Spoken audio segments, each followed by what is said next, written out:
am Dr. Evisha Ford, one of the founders of the I Can Dream Center. I am so excited to have been a part of launching this program, the center, and school to fill such a needed gap in services in schools. I worked as a public education, special education administrator for 5 years, and I really got acquainted with the families that we served and what their needs were, and really tried to walk alongside them to support them in getting services for their children. And what I found is that some of the services that they were looking for just didn't exist yet. And so we started as an after-school program for young people who are over age 12, because regulations don't allow young people over 12 to be in the same after-school space with young children as they shouldn't be. And so we opened up initially as a space to accommodate young people with developmental delays who couldn't be home unattended, but who also needed after-school services so that their parents could work, or just so they can get extra socialization. And so we started there. We began building a community of people, and some parents came to us and said, hey, our children are finishing high school, and some of them were in this space of in between. They didn't necessarily need such advanced services as a sheltered workshop or adult services necessarily, but they also weren't ready for prime time. These are such a unique group of students who are sort of forgotten about.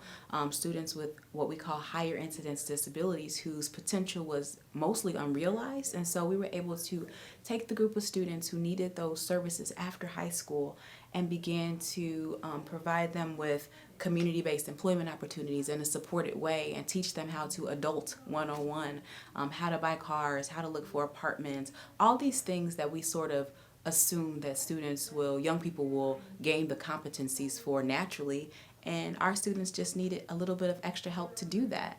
And so we are so grateful for the opportunity to serve them.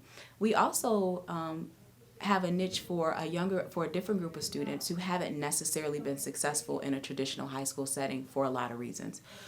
Some reasons that range from anxiety all the way to the death of a parent.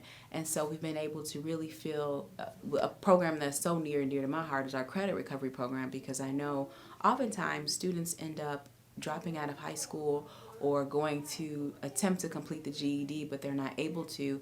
And what we know is statistically they end up back in the criminal justice system. And so I think the work that we are doing is so important to combat that, and to be able to help our students to finish high school in a more accelerated way, in a way that's relevant to them because it's project-based, and also to gain some needed work skills. So our goal is that by the time a student leaves here, no matter how far behind they are in credits, they've come to us, they've gained what they needed to graduate, but they've also gained some important vocational skills and some life skills that they can take with them on the road. We've been incredibly successful, and that credit recovery program has grown more than we ever anticipated. And again, that's the program that is so important to me because of the implications for young people who don't finish the credits that they need to graduate and to earn that high school diploma.